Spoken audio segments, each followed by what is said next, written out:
Hello everybody, welcome back to ACCCA classes. Today we'll be starting the 11th chapter and the chapter name is Governance and Social Responsibility in Business. Again, this whole chapter will be divided into two parts.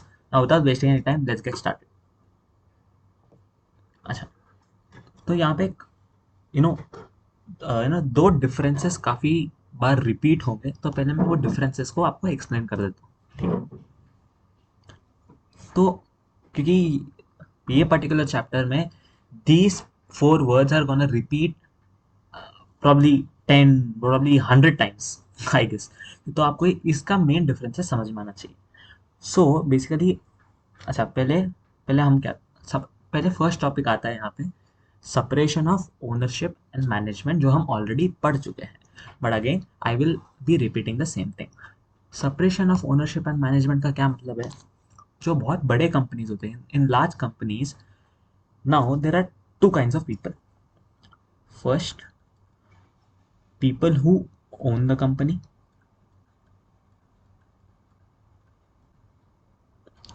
कौन होते हैं ये लोग? Share holders basically. अगर आप एक रिलायंस का share खरीदते हो, ठीक है, so you are a share holder of that particular company, meaning what, you own that company. मतलब पूरा होने का you own a very small part of that company, very very small part. एक तो ये तो हो गया ओन द कंपनी. सेकेंड कौन है? The people who basically run the company.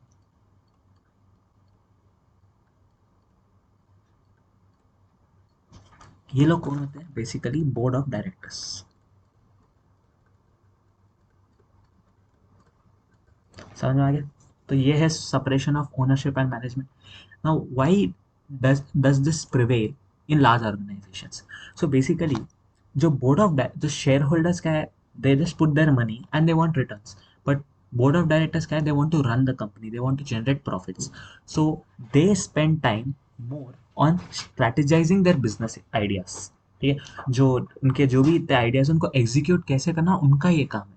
सो वो टाइम को ना वेस्ट करते हुए, this is why there is a separation of ownership and management. ठीक है. Now we know that board of directors चलाते हैं. Now there are two types of directors. ठीक है,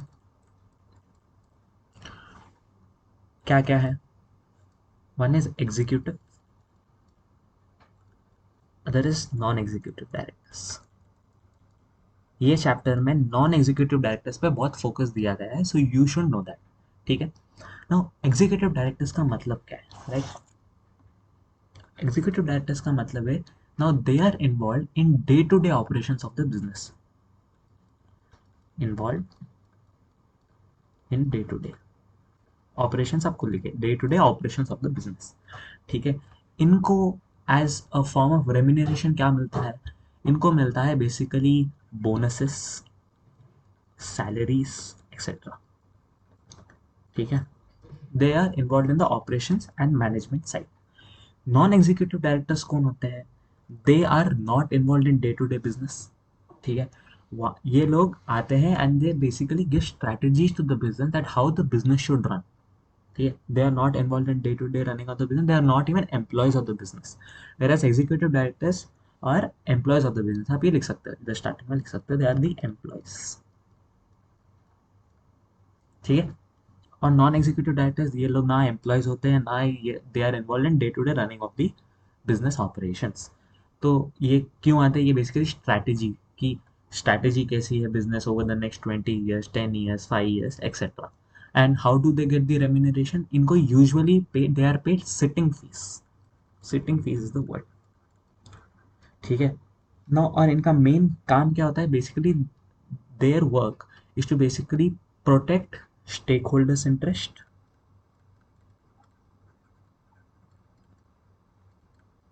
just a second guys. Protect stakeholders interest and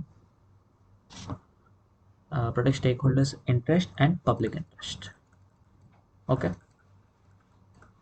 इनका ये main काम होता है. ठीक है. जो मैं बोल रहा था, the words which are gonna repeat, one is executive and non executive. Second is, ठीक है, there are two types of auditors. There are two types of audits basically. ठीक है. टू टाइप्स ऑफ ऑडिट्स क्या है यहाँ पे? One is internal audit, second one is external audit.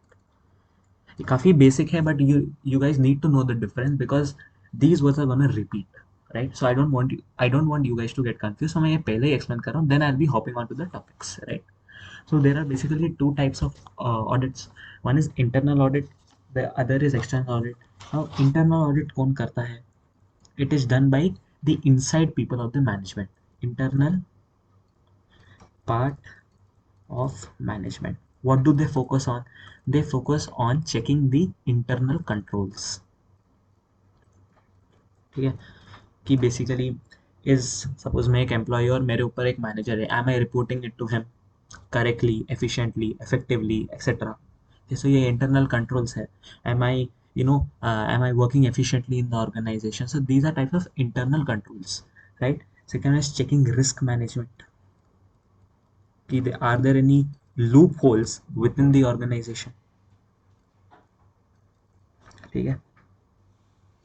These internal auditors, they generally report. अच्छा, ये reflection आ रहा है. These internal auditors basically they report it to management. ठीक है, ये है. What do you mean by external audit? These are done by independent auditors. मतलब by independent auditors. Now what does this mean? This means basically the audit is done by a third party. Now it why is this done? Basically it focuses on frauds and errors, obviously. क्योंकि अगर कोई internal audit कर रहा है, he will try not to basically disclose any fraud. Obviously fraud का मतलब ही है डिस्क्लोज करना, but he not tell, he not speak it out. Whereas external audit क्या है, उसके लिए स्क्रूटिनिटी होती है. वो that fair view is maintained if you do a external audit, right? It is usually duns, इसलिए डन्स बोल रहा हूँ मैं, वाह, यूजुअली डन्स, फिर से डन्स बोल रहा हूँ, usually done once a year. ठीक है, बस आपको ये मालूम रहना चाहिए. और ये जो आउटसाइडर्स है उनको एक कॉन्फिडेंस देता है that business gives a fair view of their financial statements का रिप्रेजेंटेशन. मेन डिफरेंस हो चुका है. Now let's go on to the topic, right? Now अच्छा, वन थिंग आई मिस्ड. जो ये separation of ownership and management है, यहाँ पे एक एजेंसी प्रॉब्लम आता है. You should know this. ठीक है, what is this agency problem? Agency problem is because now see, X person is owning the company, Y person is running the company. Now जो Y person है, it basically उसको bias, वो he should not be biased to any kind of basically incentives or any kind of giving किसी को favorable chances. Suppose directors है, वो it more focuses on getting remuneration benefits, whereas share holders का क्या काम है, that business should grow, but directors किस पे काम करें, उनका पर्सनल वेल्थ बढ़े. सो यहाँ पे एजेंसी प्रॉब्लम आती है. This problem is called as agency problem. ठीक है, नाउ मेन टॉपिक्स पे हम आते हैं. ठीक है, यहाँ पे हमें पढ़ना है व्हाट इज कॉर्पोरेट गवर्नेंस. मैं आपको पुराने लेक्चर में बोल रहा था that this particular topic you will read much better in law, but ये यहाँ पे भी आ चुका है. Sorry guys, but I totally miss this, but इसमें है, सो हम गोना आगे. अच्छा है हमारे लिए, तो it will be easier in for us in the law subject, right? So corporate governance का मतलब क्या होता है? ना कॉर्पोरेट गवर्नेंस का ये मतलब there are certain kinds of systems, policies and procedures with which lies in every organisation. ठीक है, प्रोसीजर्स, राइट? तो certain kind of system, policy, procedures क्यों होते हैं? ताकि कंपनी जो है वो चले. So basically the company runs, is administered and control.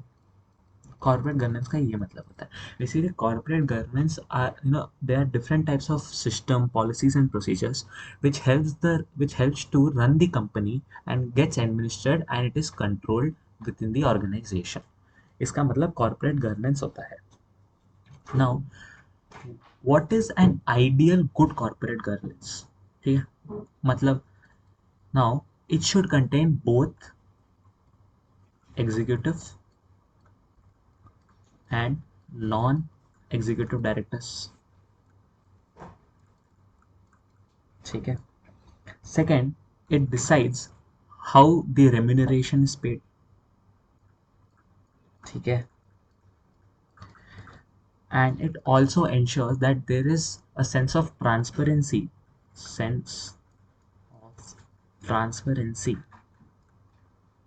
to public and stakeholders. So this is something called as good corporate governance. अभी आप और आगे इसमें डिटेल आप पढ़ोगे. But what are the benefits of actually having a corporate governance? What are the benefits? Benefits क्या है? Basically यहाँ पे आपको बिजनेस का सक्सेस जरूर मिलता है. Now, when you have proper procedures, proper internal controls, what will happen? Every department is working efficiently. इसका मतलब there is no, basically there's no mismanagement. So this will improve the business का growth. So benefit of corporate governance, the first part is business success. Second one is investor confidence. Now, when investor has a confidence that the company is being running, no, company is running well. So what will happen? Investor को confidence आता है. He might put more capital into your business because there is no corruption, there is no huge risk which are involved in the business. Third one is minimization of wastage. Obviously, quite self-explanatory. ठीक है, तो ये भी हो चुका है. So these are the benefits. ठीक है. The next, okay, डायरेक्टर्स हो गया. नाउ आपके सवाल में, अच्छा, two types of, so okay. Now मैंने आपको बोला था कि ये पर्टिकुलर चैप्टर में there is a lot of more focus on non executive directors, ठीक है. Now this I will be explaining further, right. हमको मालूम है what is basically non executive directors. Now, okay, non-executive directors, they are not involved in day-to-day running of the business, ठीक है. their main aim is to protect the public and stakeholders के interest. so क्या non executive directors meetings attend नहीं करते? नहीं, ऐसा नहीं करते. They actually do attend meetings and they were strategic business decisions देते हैं to the board of executive directors, ठीक है. तो पहले नॉन एग्जीक्यूटिव डायरेक्टर के रोल्स क्या होते हैं, हम यहाँ पे और अच्छे से थोड़ा डीप डाइव करेंगे इसके अंदर. So there are basically 4 kind of roles where non executive directors का काम आता है. सो इसका आप याद कर सकते हो SPRP, ठीक है. थोड़ा राइमिंग है, इसलिए मैं इसका एक छोटा सा एक्रोनिम बना रहा हूँ. तो what do you mean bye SPRP? So S stands for strategy, which I have already explained. P stands for performance. R stands for risk. And P stands for people. ठीक है. Strategy I already explain. Not performance कैसे करता है, what is the role of non executive directors in performance. मैंने आपको बोला कि वो स्ट्रैटेजी डिसीजंस देते हैं, तो ऑब्वियसली ये तो बिजनेस के परफॉर्मेंस को भी तो इम्पैक्ट करेगा. सो ये क्या बिजनेस के परफॉर्मेंस को बेसिकली इंप्रूव करना है. Now it can identify the weak areas of the business. Suppose weak area of the business is marketing. It can tell where to do marketing, how to do marketing, क्या हमें influencer marketing करना चाहिए, क्या हमें या तो जो TV advertisement है वो मार्केटिंग करना चाहिए. तो ये परफॉर्मेंस में मदद करता है. रिस्क, बेसिकली रिस्क को मिटिगेट कैसे करना, रिस्क को कम कैसे करना. Is expansion what you call the solution for business growth, or you first maximize each and every outlet in the starting and then you start doing expansion. So क्या है, ये risk को कम करता है. it takes all the pros and cons of each decision you make. Fourth one is people. People मतलब क्या, it basically, जो non executive directors है, it basically tells what is the remuneration which is to be paid to the people. Paid to the people and paid to the executive directors, ठीक है. सो people का मतलब they basically take care of the process की appoint कैसे करना है, etcetera etcetera etcetera, ठीक है. नाउ अब अब सपोज एक बिजनेस में एक नॉन एग्जीक्यूटिव डायरेक्टर्स है, ना what are the various kinds of things that they should not be influenced by management. So this is the next topic. Should not, ये कोई रूल्स नहीं है. See, these are not some rules, but these are some good recommendations which each and every business organization should follow, and even you should know it. So non-executive directors should not be influenced by the management. How? How is the question. So एक थोड़े steps हैं यहाँ पे. Now non executive directors basically ये हमें ये part बताता है. Non executive directors they should not comprise of what. Not comprise of what basically they should not be working in the same company for 5 years. Okay, they are not the employees. Second, they are not the non-executive directors of the company for more than 9 years. Not a non-executive director for more than 9 years. तो क्या फिर independence चले जाता है. There is no point of actually appointing because फिर क्या closeness आ जाती है. राइट ऑब्वियसली कि 9 साल है. It's a very long relationship. Non executive directors should not be in the same company for more than 9 years. ठीक है. सेकेंड वन, कोई भी फेमिलैरिटी नहीं रहना चाहिए उसके साथ ऑर्गेनाइजेशन में. बेसिकली किसी के पापा, किसी का भाई, चाचा, ताऊ एक्सेट्रा एक्सेट्रा नहीं रहना चाहिए एक नॉन एग्जीक्यूटिव डायरेक्टर को एक बिजनेस के साथ. Second one, they should not have had a major business relationship with that particular business for at least 3 years.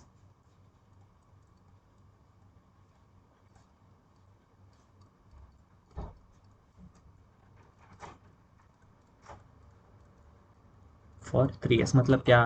The particular non-executive director should not be the customer, the supplier of that particular company that he is going to be a non-executive director of. Cool. तो ये सब है. Now what are some other good recommendations? Other good recommendations for corporate governance.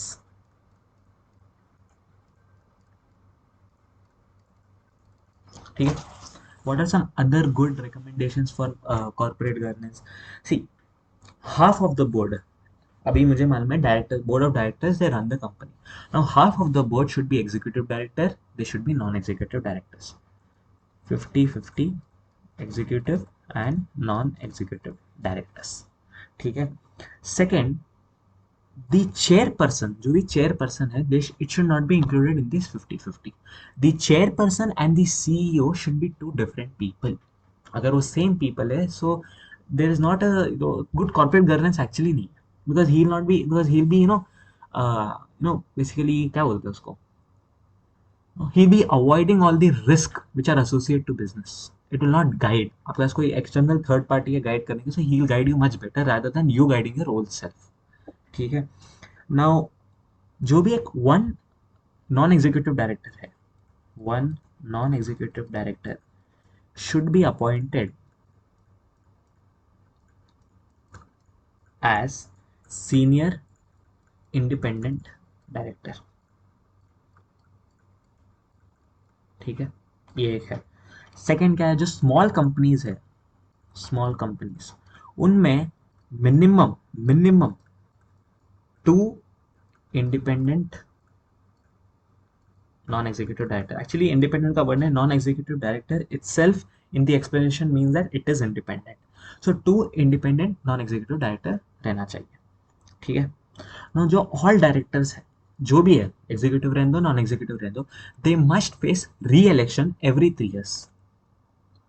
Must face re-election every 3 years. समझ गए आप. ठीक है. मैंने सब कुछ, सॉरी गाइस, मैं नीचे क्यों देखता हूँ, because I have my own notes over here which I'll be again converting into PPT form, right? And which I'll make it available to you. So this is why I sit down. So आपको ये मत समझना कि नीचे कुछ phone है and I'm explaining, but this is all my notes which I make, which I have made already. So this is what I just explained, right? ठीक है. Now ये तो हो चुका है हमारा. Now there are types of committee नहीं, basically corporate types of committees is a whole different topic which I'll be covering in the next lecture. But यहाँ पे थोड़े आपको committees मालूम रहने चाहिए. Now there is something called as audit committee. Audit का आपको अभी तक मतलब पता चलना चाहिए था. Audit is basically, it basically sees कि कहाँ पे फ्रॉड्स है, कहाँ पे एरर्स है, कहाँ पे मिस्टेक्स है. ऑडिट कमेटी ये सब देखता है, राइट. ना ऑडिट कमेटी में मुझे तो मालूम है there are 2 types of auditors, 2 types of audits. One is internal, जो मैं आपको ऑलरेडी पढ़ा चुका हूँ, और एक्सटर्नल, जो मैं आपको ऑलरेडी पढ़ा चुका हूँ. नाउ ऑडिट कमेटी किसको रिपोर्ट करता है at the end of the day? It reports to board of directors. ये एक डायग्राम छोटा सा बन चुका है, ठीक है। Now what is the main responsibility of an audit committee? Audit committee का मेन रिस्पॉन्सिबिलिटी है कि basically it reviews financial statements, it reviews the systems of internal control and risk management. अभी risk management generally risk committee ही देखती है, but again audit का काम है कि रिस्क भी देखे, right? And the third one is it decides what internal audit team should do. It decides board on appointing or removing external audits. It communicates with external audits to be independent and biased. छोटे से आपको points लिखा देता हूँ मैं यहाँ पे. I have repeated. It basically reviews, मैं शॉर्ट फॉर्म लिख रहा हूँ, reviews financial statements, ठीक है. It basically reviews systems of, अच्छा, review financial statement, review internal systems, internal control जो भी है, एंड रिस्क मैनेजमेंट, ठीक है. It advises board on what, on appointing और रिमूविंग एक्सटर्नल ऑडिट्स, ठीक है, ठीक है.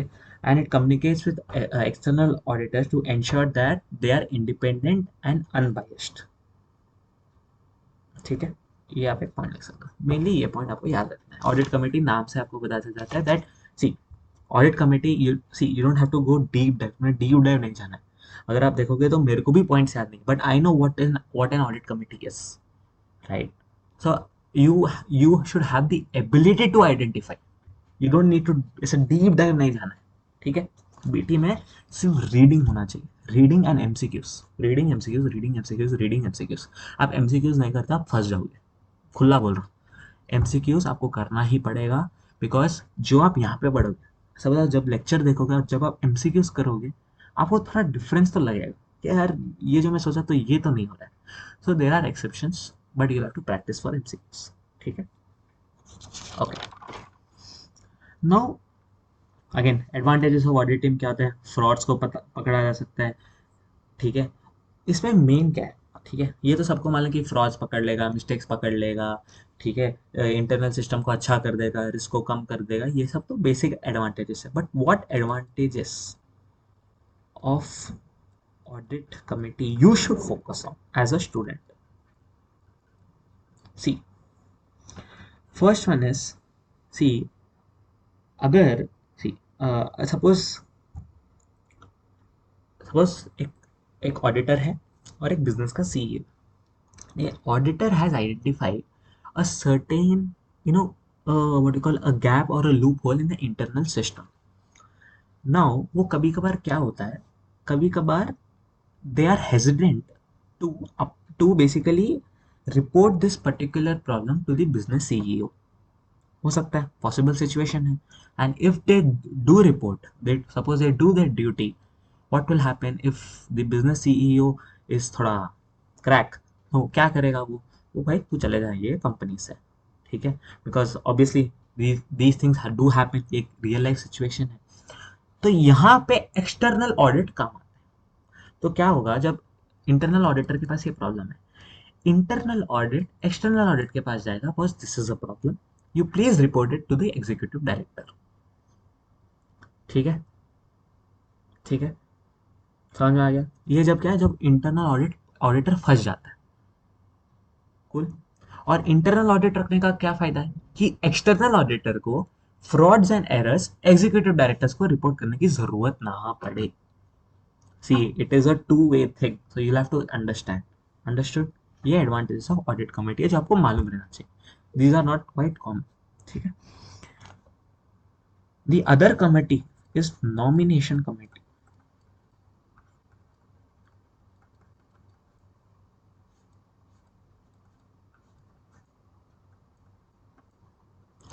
Now what do you mean by nomination committee? अच्छा, नॉमिनेशन. ओके, नॉमिनेशन कमेटी का क्या मतलब है? It basically it monitors the progress of who is being appointed during the process. It basically tells the basically businesses को guide करता है कि क्या टाइप ऑफ स्किल्स चाहिए.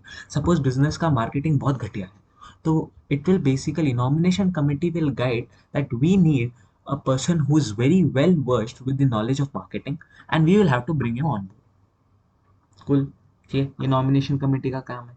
एंड नॉमिनेशन कमेटी का ये काम है that there is a proper distribution of executive directors and non-executive directors. ठीक है, ये एक हो गया. And yes, and the nomination committee को ये भी एक है कि how the people are doing good in the organisation, how people नहीं, how the directors are doing well in the organisation. This is the role of nomination committee. Please read it from the text book as well, because same points मैं फिर से लिखाऊंगा, यहाँ पे time waste हो जाएगा. Right, इतना कुछ नहीं है जो इतना मैं इतना समझाऊँ, but I will be explaining verbally थोड़ी चीज. सो प्लीज डोंट थिंक कि मैं लेजी हूँ या something like that. I can write but will take more time, और मैं आपको पीपीटीज प्रोवाइड करने ही वाला हूँ. So what is the point of writing. Cool. ठीक है, सो ये है nomination committee. There is something called as public oversight and will be done with this lecture. See, what do you mean by public oversight? You should understand. In any large company, I repeat, the main, the the what do you call the majority, not majority, I'll say, the impactful stakeholders are the public. ठीक है, public ही decide करती है, public ही, public is quite sensitive to the actions of the business. So the business has to take care of the public needs to. So इसका मतलब क्या है? Now public को तो कोई आइडिया नहीं है बिजनेस में क्या काम हो रहा है. Right now public wants to know how the company is run, how what पूरे साल में what audit committee has done, what nomination committee has done, how the director, what is the composition of executive directors and non-executive directors, how will the public को तो ये जानना है ना, कि public also wants to know that how the company is being run. So by law it is mandatory, for the business to send these, what you call, जो nomination committee ने किया है, these are included in something called as annual reports. Now these annual reports must be sent to each and every shareholder. Okay, by law annual reports must be sent to each and every shareholder. ठीक है. Now public बोल रहा हूँ, business क्या करता है, business generally अपने website पे भी पोस्ट कर देता है ना, they do have the copy of it. तो this is how the public gets to know कि बेसिकली बिजनेस में चल क्या रहा है. नाउ व्हाई, ठीक है, व्हाई पब्लिक कैसे, मतलब sorry, so by law annual reports तो भेजना चाहिए each and every share holder को, but why will the company do this? Basically company के लिए हेडेक है ना, एक पूरा नॉमिनेशन कमेटी, ये कमेटी, वो कमेटी के पूरे what they have done in the whole year. This is a probably headache for the company. Now why do they do? Because of the listing requirements. आप एक बड़े बिजनेसमैन हो, ठीक है, now you want to list your company on the public market. Now by hook or by crook you will have to follow this listing. मतलब क्या, annual reports में ये सब इंक्लूड होना चाहिए, आपकी मर्जी यहाँ पे नहीं चलती. So this is the main reason why company, थोड़े कंपनी तो डिलिबरेटली करते हैं, बहुत कम होते हैं बट वो, but due to listing requirements company ये सब पब्लिश करते हैं. जैसे यूके में कंपनीज हाउस इज रिस्पॉन्सिबल, ठीक है, यूके में companies house, yes I am right, मैं नाम देख रहा था कि करेक्ट बोल रहा हूँ नहीं. सो लिस्टिंग है यूके में, कंपनीज हाउस इज रिस्पॉन्सिबल कि सब अपना ये एनुअल जो भी लिस्टेड कंपनी है कि सब पब्लिश अपना कर रहे हैं या नहीं कर रहे हैं. In India it is SEBI and these reports has to be published to NSE, which is National Stock Exchange, and which is Bombay Stock Exchange.